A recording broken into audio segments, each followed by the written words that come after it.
Infelizmente, as pesquisas continuam mostrando que há um aumento considerável no país de estupros, roubos, homicídios, entre outros tipos de violência.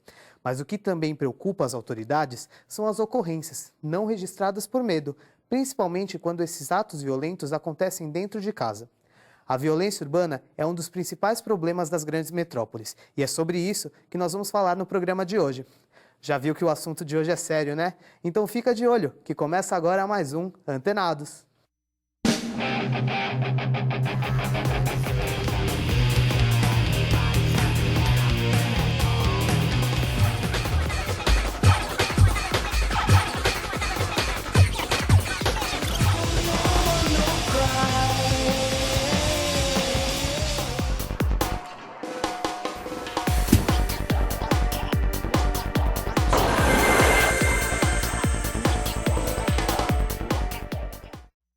Olá, seja bem-vindo ao Antenados, que hoje fala sobre violência urbana. E para debater esse assunto, eu recebo o professor Grover Calderon, que é mestre em Direito Penal. Seja bem-vindo, Grover. Muito obrigado. E também os convidados Claudiana Souza, Guilherme Tamer, Samira Feitosa, Grace Rocha, Rodrigo Bocati e Juan Contador. Professor, o Brasil está entre os 5 países que mais gasta para conter a violência urbana. Quais são as medidas que a sociedade deve tomar para diminuir esses gastos? As medidas são várias, né? Mas principalmente nós, os especialistas do direito penal, acreditamos que tudo parte, inclusive, de uma decisão política, né? E isso que nós chamamos de política criminal. Então, muitas vezes, quem administram o país, eles administram mal. E se preocupam, às vezes, com outro tipo de situações e não com as que realmente têm que conter a violência. Como, por exemplo, mais educação, educação para a população, fundamentalmente para a população que tem menos recursos. Políticas públicas que têm que chegar a todos os cantos do Brasil, fundamentalmente naqueles lugares onde muitas vezes não está presente o Estado. Assistência. É lamentável, por exemplo, sabermos que no Brasil faltam médicos, em torno de 15.000 médicos. Então, tudo isso gera violência, e a violência necessariamente traz criminalidade. Então, eu acho que os políticos têm que pensar, basicamente, na população pobre, na população carente, nessa população que precisa de políticas públicas, que precisa de educação, que precisa de saúde, que precisa de cultura.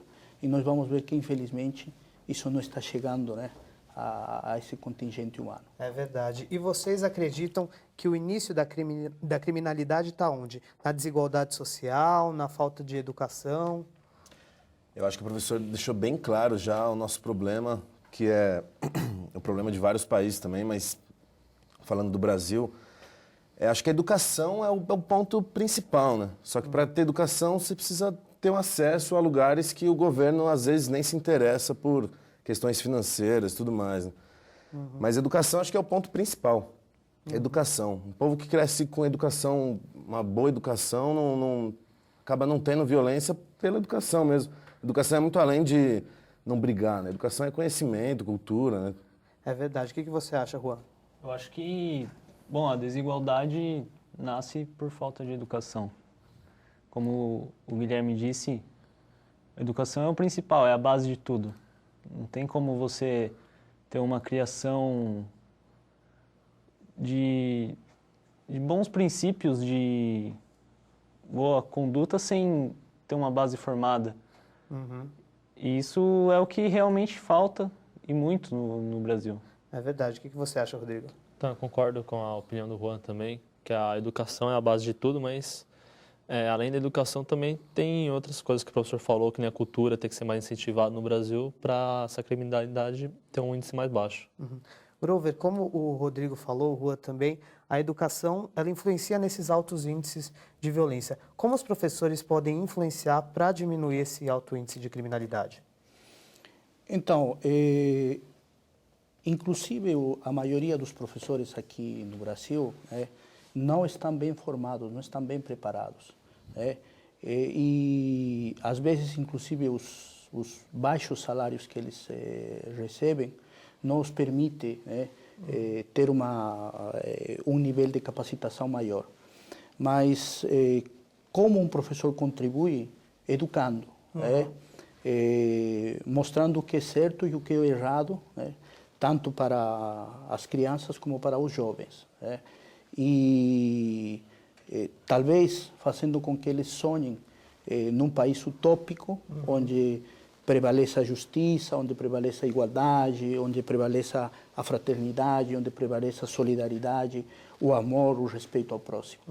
É verdade. E professor, você acredita que as pessoas estejam mais intolerantes hoje? Porque virou comum a gente ver notícias sobre mortes no trânsito ou assassinatos por motivos banais. Você acredita que as pessoas estão mais intolerantes?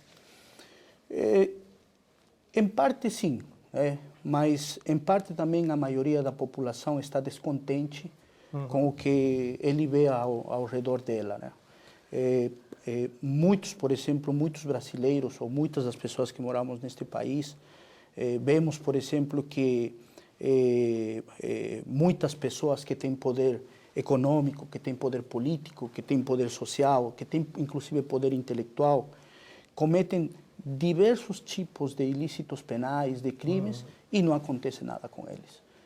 Enquanto, às vezes, aquela pessoa que precisa levar um pão para a família e que não tem emprego, e que, às vezes, por causa disso, precisa furtar, imediatamente é pego pela polícia, é colocado numa cadeia, onde muitas vezes ele não encontra absolutamente nada que possa ele ressocializar, que possa ele trazer de volta à sociedade, ao convívio social, e nós vamos ver de que existe essa defasagem, em que a justiça para uns é de um jeito e para outros é de outro jeito. Realmente, como o professor comentou, a justiça ela é muito lenta e falha. O que vocês acham das pessoas que acabam cometendo justiça com as próprias mãos? Grace? É complicado. Eu não concordo, mas a gente tem que se colocar no lugar da outra pessoa, né? O que você faria. Mas, infelizmente, a gente tem que esperar a justiça. É verdade. Samira, o que você acha? Eu também não concordo, porque fazendo a própria justiça pelas mãos não acaba caindo bem, ainda acaba prejudicando a si mesmo. Claudiana, você concorda? Não concordo. Eu acho que a justiça ela tem que ser feita, mas não pelas mãos da própria pessoa. É difícil a gente se colocar assim, no lugar da pessoa que sofre essa violência, mas fazer o quê? A gente tem que esperar pela justiça política. Realmente é complicado. E os casos de violência doméstica também aumentaram no Brasil. E para se prevenir, algumas pessoas recorreram a aulas de defesa pessoal, como nós fomos conferir. Vamos dar uma olhada?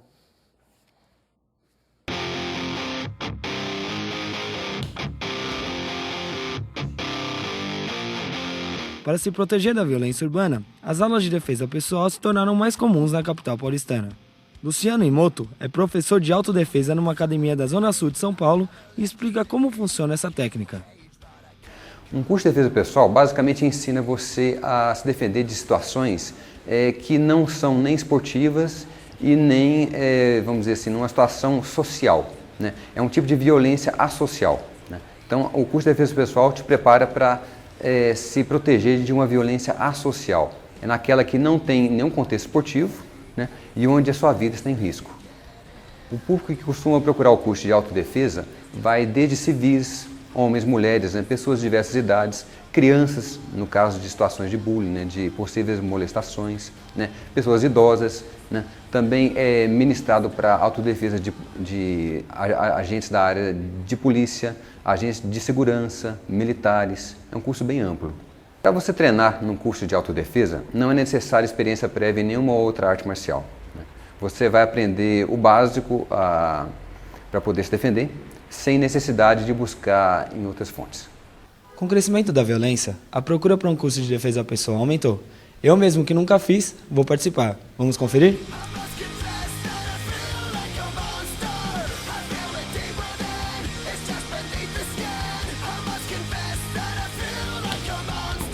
As aulas ensinam como se defender em caso de luta corporal, em ataques com armas brancas e armas improvisadas, como por exemplo, uma chave que atinge o tórax, garganta, olhos, nuca e outras partes do corpo. As mulheres também estão preocupadas em se defender em alguns casos de violência doméstica. E a gente sempre ouve que não deve reagir a assaltos, a não ser que você tenha um preparo e se sinta seguro para tomar essa atitude. A gente recebe aqui no programa o repórter Matheus Nascimento. Seja bem-vindo, Matheus. Obrigado. Matheus, queria saber o que você achou dessa aula de defesa pessoal. Bom, apesar de eu ter apanhado um pouquinho, eu achei interessante. Eu achei interessante pelo número de técnicas e o tanto de coisa que o professor passa em pouco tempo. Mesmo, igual ele falou, gente que nunca praticou antes luta, nada, pode entrar e começar a praticar aula de defesa pessoal, que vai ter um preparo, vai começar a ter noção. E como você acha que essa aula ela ajuda a prevenir a violência doméstica? Olha, eu acho complicado, porque é importante você ter a noção, você se sente mais seguro até, eu acho. Você se sente preparado, mas eu acho que isso te deixa confiante até demais e colocando sua vida em risco em algumas situações. Groover, esses casos de violência doméstica, eles aumentaram. O que a pessoa pode fazer para se prevenir nesses casos? Bom, o que eu recomendo basicamente é fazer uso da lei, né? E não da justiça pelas próprias mãos, né?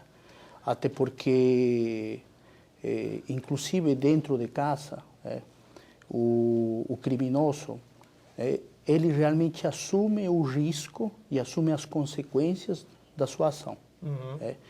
E para ele, praticamente, ao assumir o risco da sua ação, ao ter a intenção, saber o que ele vai realizar, ele sabe também as consequências que essa sua ação vai trazer. Sim. Consequentemente, ele praticamente não tem nada a perder. Então, eu particularmente não recomendo, até pela experiência profissional que eu tenho,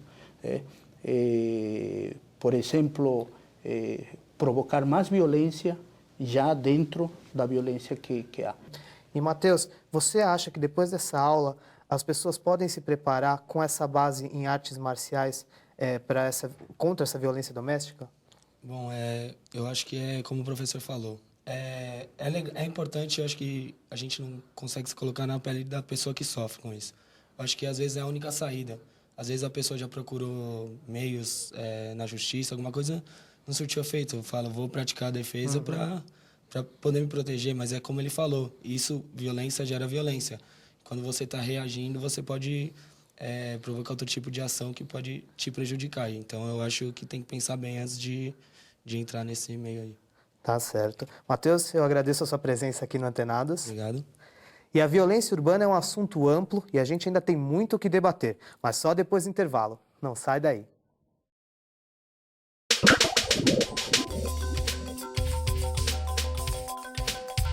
O Instituto Sou da Paz trabalha há mais de 10 anos pela prevenção da violência no Brasil.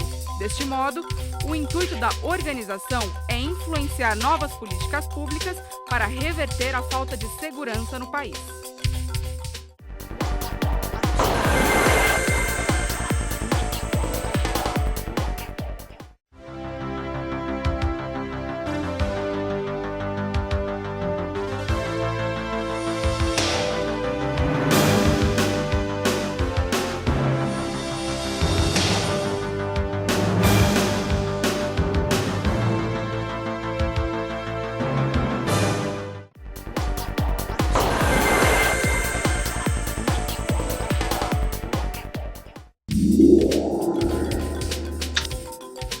Da Polícia Civil do Estado de São Paulo, é possível encontrar diversas dicas para a proteção pessoal nas ruas.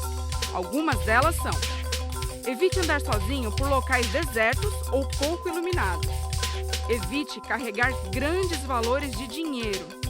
Não ande com aparelhos eletrônicos à mostra. E nunca reaja em situações de assalto à mão armada. De volta, o Antenados fala hoje sobre violência urbana, com a presença do professor Grover Caldeirão. Professor, quais são os principais fatores, sejam sociais, econômicos ou culturais, que influenciam nesses altos índices de criminalidade? Então, todos esses fatores que você falou estão presentes, né, na geração da violência e, consequentemente, da criminalidade. Então, para nós superarmos isso, é necessário que atendamos justamente esses fatores que criam a violência e, consequentemente, a criminalidade. Principal, né, melhorar o sistema educativo, a educação do Brasil. Né. Outro fator, lutar contra a desigualdade social. Certo? Outra questão importante é fazer com que a população tenha uma renda que lhe permita viver digna e decentemente no país. Né? Outra questão é que a pessoa tenha também atividades culturais, de lazer, né, etc., que lhe permitam realmente desenvolver a sua dignidade e a sua civilidade. Sim. E na opinião de vocês, qual a influência da mídia nesses altos índices de criminalidade? Como que ela pode atuar? Rodrigo? Eu acho que a mídia, ela dá muito foco para a criminalidade do Brasil hoje e mais para os jovens, pelo que vem ocorrendo nas escolas, até nas casas das famílias. Então, acho que se a mídia começar a ter um programa mais cultural, que nem o Grover falou, mais cultural com mais educação, uma educação até mais básica, eu acho que isso pode melhorar muito no Brasil. Qual a sua opinião, Guilherme? É difícil falar, mas a mídia criou uma coisa que hoje em dia chama sensacionalismo, né? Eles criaram um formato de programas só para isso, para ficar trabalhando só com isso, mostrando crimes e tudo mais. Tem o seu lado bom para as famílias, né, que sofrem essas coisas, porque em muitos casos ajuda a achar as pessoas que cometeram crime e tudo mais. Porém, eu vejo até em casa, as pessoas ficam com medo de sair na rua. Acha que vai virar a esquina para ir na padaria, vai acontecer alguma coisa, e não é bem por aí, né? Professor, você acredita que a diminuição da maioridade penal vai ajudar na redução da violência urbana? Olha, eu sou incrédulo no que diz respeito a esse tema. Eu acho que a diminuição da maioridade penal, né, talvez vai fazer com que diminua os índices de criminalidade, mas não vai ser a solução do desaparecimento da violência e da criminalidade. Né? O mesmo, por exemplo, se falou com a questão do desarmamento. Né?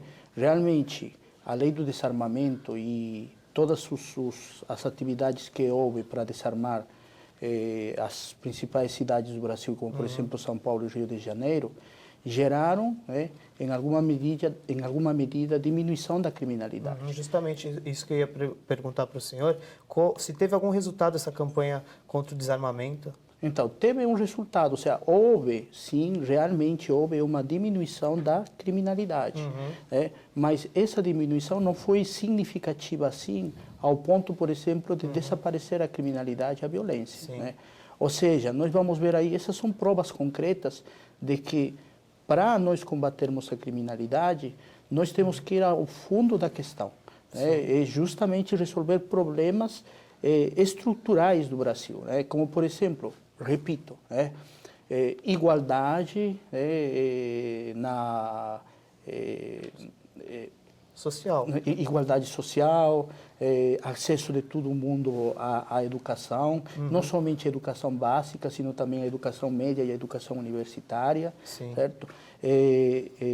São fatores realmente que, com certeza, vão diminuir a criminalidade. É verdade. Como o Guilherme falou agora há pouco, esses programas que a mídia expõe aí, que mostram a violência escancarada, algumas pessoas elas chegam a comprar armas de fogo para proteger a própria família. Qual que é a opinião de vocês sobre isso? Rua? Bom, eu não sou a favor da venda de armas de fogo. É ilegal e eu acho que tem que continuar sendo ilegal, porque... Bom, é uma arma de fogo.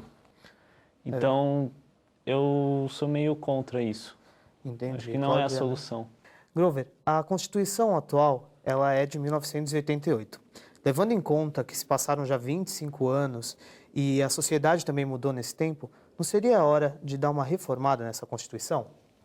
Sim, em vários aspectos, né? E particularmente eu penso que os últimos movimentos sociais que começaram aqui em São Paulo, né, e que se estenderam para todo o Brasil, têm demonstrado essa necessidade, né? Reformar em vários aspectos, né? Inclusive no que diz respeito à organização política do Brasil, ao sistema eleitoral, né? E particularmente penso que tem que ser revista assim a Carta Constitucional.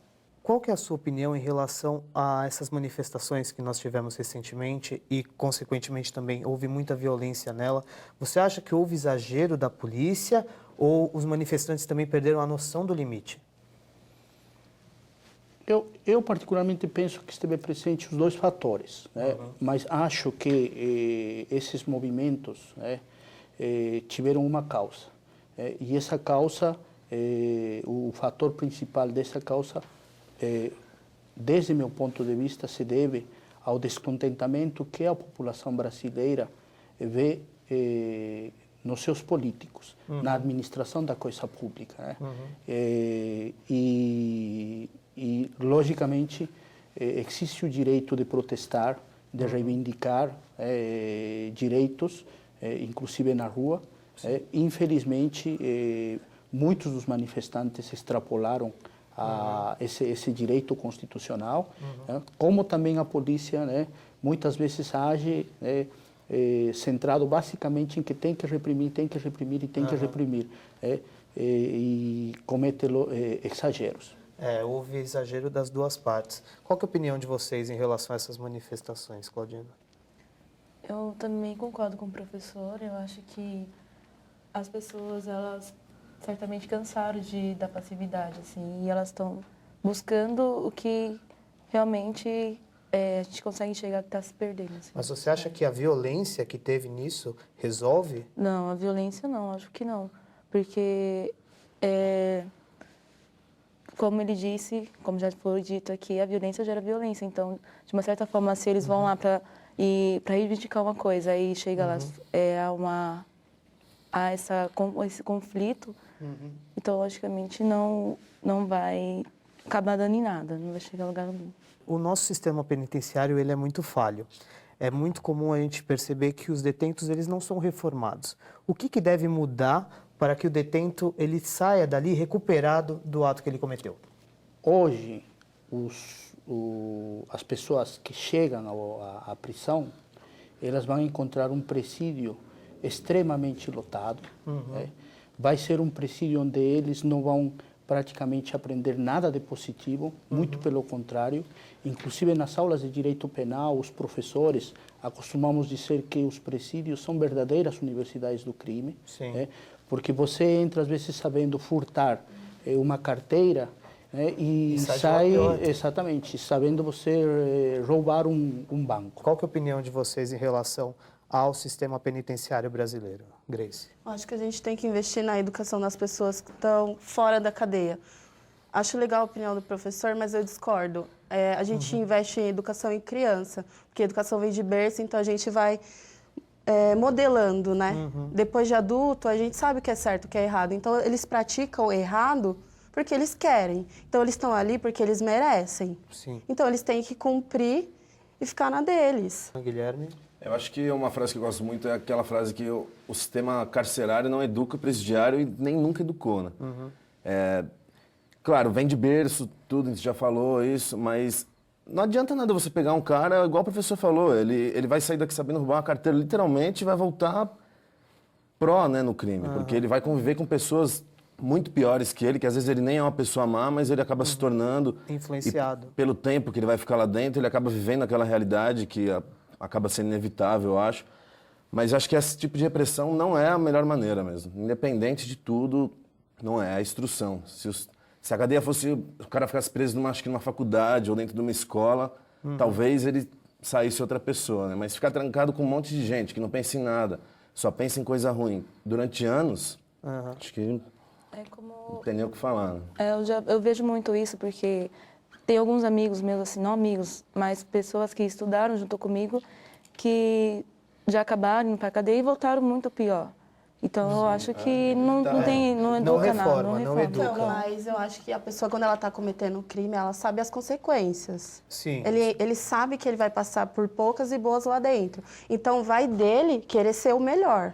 Vou cumprir minha pena, sei lá, de 8 anos ou menos e vou ser uma pessoa melhor. Agora, se ele já entrar e querer se misturar com quem é errado, ele já tem uma cabeça errada. Então, ninguém vai mudar. Minha opinião, né? Eu acho que o sistema é um pouco falho nisso, porque não se deve tratar de maneira igual um cara que roubou uma manteiga para passar no pão e um cara que assassinou 3 pessoas.